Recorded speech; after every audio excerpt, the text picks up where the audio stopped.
Christian's face was pale, and his body trembled slightly, as if he were terrified. Charlie frowned and asked quietly, "Did the obsidian crack?" "Mr. Wade, you're a true master." "You're right again." Christian's voice was filled with reverence, and he sighed. "I followed your instructions and consecrated the ceremonial obsidian, and I ordered everyone in the family to be vegetarian for 7 days and to not even look at blood. But my idiot nephew Stephen secretly ate some chicken broth soup and accidentally stained the amulet with the soup. The amulet immediately shattered. I beat him and locked him in his room, but strange things are still happening." Charlie frowned. "What kind of strange things?" Christian said hurriedly, "Last night, there was a violent rainstorm, and a bolt of lightning struck the courtyard, scorching a century-old magnolia tree. And that's not all. The Knox family's family memorial plaque, the one enshrined in our family crypt, fell to the ground for no reason and broke in half. This is a terrible omen." Charlie's brow furrowed. From a symbolic design perspective, planting a magnolia tree in the yard is a symbol of wealth and good fortune. For the magnolia tree to be struck by lightning meant the Knox family's fortune would be broken, and the family memorial plaque breaking was a sign that the Knox family line was in danger. He truly hadn't expected the evil spirit from the emerald amulet to be so potent. It was far more serious than he had estimated, so powerful that it could be amplified to the heavens by the chicken blood. Hearing only silence on the other end, Christian's heart pounded in his chest. He pleaded, "Ugh, even though my family is in business, we have always been kind to people and have never done anything to hurt the world. I'm begging you, Mr. Wade, please save my family." Charlie said, "Mr. Knox, it's not that I don't want to save you, but the evil spirit is too strong. After Stephen carried that thing for so many years, its negative energy has completely enveloped the Knox family estate. It's impossible to deal with it using ordinary runes." "Then what should we do?" "For the Knox family to suffer such a disaster, it's just so tragic for everyone." Christian sighed, his voice trembling. Charlie paused. "The evil spirit becomes fiercer when it sees blood, especially hot blood. Now, to suppress such a powerful evil spirit, I'm afraid we can only borrow the power of a primordial artifact." "Okay, whatever you need, Mr. Wade. Even if it costs me my entire fortune, I'll get it. I'll get it, no matter what," Charlie said calmly. "All right. I happen to be going to an auction at the collector's vault tomorrow. I'll see if there are any sacred natural artifacts there. As for whether we can actually get one, that'll come down to your luck." Okay. Thank you for doing this, Mr. Wade." Christian, sounding like a man grabbing a lifeline, thanked Charlie over and over. After a moment, he quickly added, "Mr. Wade, I'll have a premium card sent to you tomorrow. If you need money for anything, just use the card." Charlie gave a short laugh. After all, he was helping the Knox family, so he shouldn't be the one paying for it. He said, "You should be prepared. Primordial artifacts aren't easy to come by, and you can't just go out and find them. Whether one even shows up at the auction will depend on your family's luck." Christian kept insisting, "Yes, of course. I'll do some digging on my own too, but I'm still counting on you." After the incident, he had reached out to several well-known experts, but they all took one look at the Knox house, shook their heads, and left immediately. Now, Charlie was Christian's only hope. Charlie sighed to himself. Christian was supposed to have lived a good life and died peacefully. But fate had brought Stephen into the family, and he was tearing them apart. If Charlie didn't intervene, the entire family would be destroyed within a year. It wouldn't just be Christian and Stephen. His beautiful, fiery daughter, Skylar, would die too. The next day, Christian was waiting outside Charlie's apartment building early in the morning. He waited until Charlie came out to go grocery shopping, then rushed over to greet him and hand him a premium card. He said the card had a balance of hundreds of millions of dollars. Charlie was free to spend all of it if it meant saving the Knox family. Skylar was there too, but this time she wasn't as cocky as she had been before. When she saw Charlie, Skylar's expression was full of respect. Since Stephen's mess-up, the Knox family had been hit with one disaster after another. Even Christian's own health had taken a sudden turn for the worse, and it felt like he was fading away. He now understood that the only person who could save them was Mr. Charlie. After handing the card to Charlie, Christian suddenly dropped to his knees.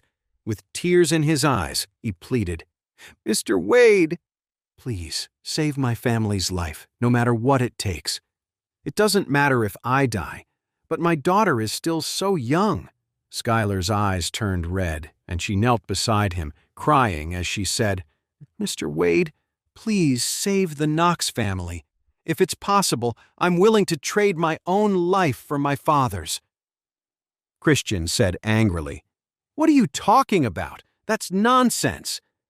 Charlie shook his head, feeling helpless, and reached out to help them both up. As he took Skylar's hand to help her, he felt her soft, smooth skin, which made him feel a little uneasy. After he helped them both to their feet, Skylar blushed, looking a bit embarrassed. Charlie said, "Don't worry. I'll do everything I can to make sure your family gets through this safely." The father and daughter were so moved that they looked like they were about to kneel again, but Charlie stopped them. Okay, kneeling out here in public isn't a good look. You two should go. I'll let you know as soon as I have any news." "Thank you, Mr. Wade." The father and daughter left, filled with gratitude. When Charlie got back home with the groceries, his father-in-law, Jacob, rushed over to him nervously. "Charlie, I just saw you outside talking to Christian Knox. Was that him?" "Yeah, he needed to talk to me about something." Jacob couldn't help but ask. He looked really upset. It didn't seem like good news. Did that fortune you told him last time cause some kind of problem? Jacob had been worried about this. He always had a feeling that Charlie was just making it all up.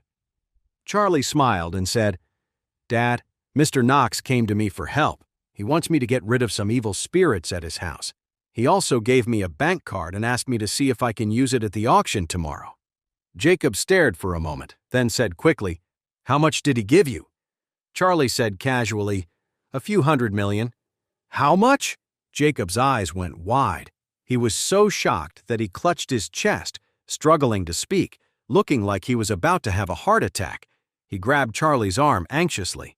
"Charlie, you can't be scamming people. The Knox family gave you that much money. If something goes wrong, wouldn't they kill our whole family? Give the money back." "Dad, don't worry. I know what I'm doing. There won't be any problems." Then Charlie added, "Dad, this is a big deal, so you'd better not tell Claire and Mom, otherwise things will get out of hand." I know. Jacob knew his wife all too well. That woman was crazy about money, and you couldn't tell her anything. If she found out there were hundreds of millions of dollars on that card, she wouldn't think twice about the Knox family. She'd just spend the money first. That was hundreds of millions. When Jacob thought about that number, his heart hammered in his chest. He tried to talk some sense into Charlie for a while, but when he saw it wasn't working, he just slumped onto the sofa and sighed. He didn't believe for a second that Charlie had the ability to solve the Knox family's problems.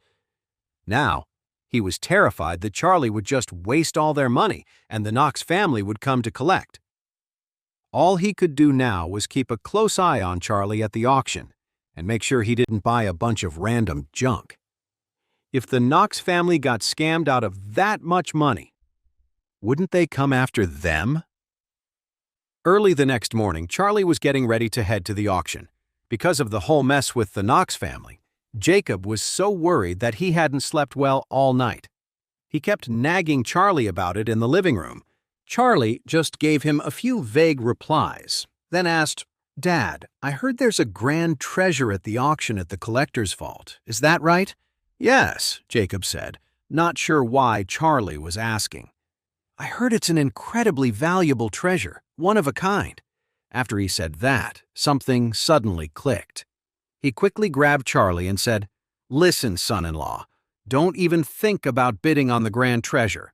The starting price is in the tens of millions. We're just there to watch."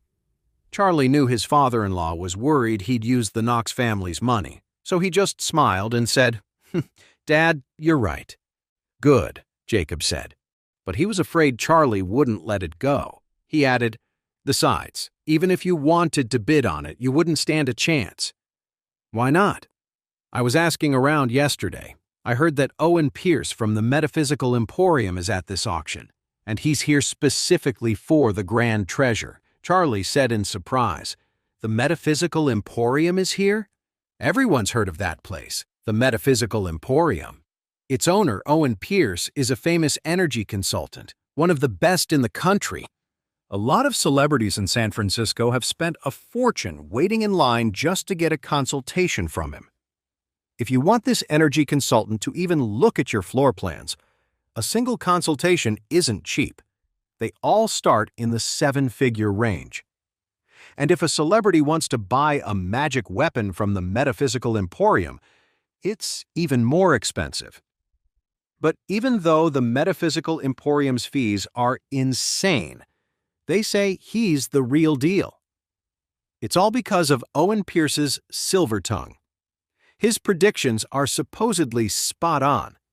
He once told a reporter from San Francisco that two famous celebrities would get divorced this past November. At the time, the two stars had just gotten married. They seemed so in love that the whole country thought he was crazy for saying it. Then, come November, both celebrities posted on social media announcing their divorce.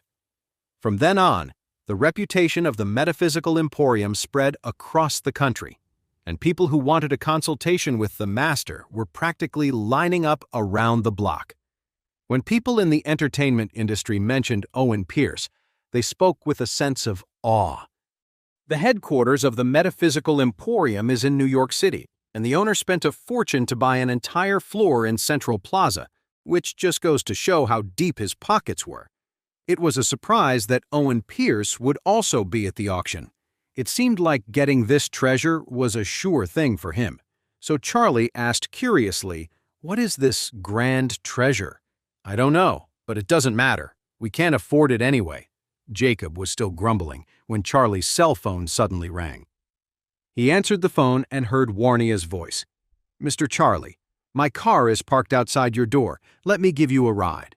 Warnia was also worried something might happen at the auction, so she planned to stick close to Charlie and go with him. Charlie walked outside and saw a big red luxury car parked on the side of the road, its brand-new body gleaming in the sun. Warnia was leaning against the car wearing a tight, bright red dress that hugged her curves. Her wavy, curly hair fell over her shoulders, and she had on a pair of sunglasses. She looked stunning. When Warnia saw the two of them come out, she took off her sunglasses and said, "Mr. Wilson, Mr. Charlie, I'm on my way to the auction at the collector's vault, and I'm here to pick you up." "Oh, it's Miss Smith." Jacob recognized her too and said with a flattered tone, "Miss Smith, you're too kind." "Haha, of course, you two, please get in the car." Warnia nodded politely and opened the door. Who would believe it? Warnia, the heiress of the Smith family, personally opening the car door for a live-in son-in-law.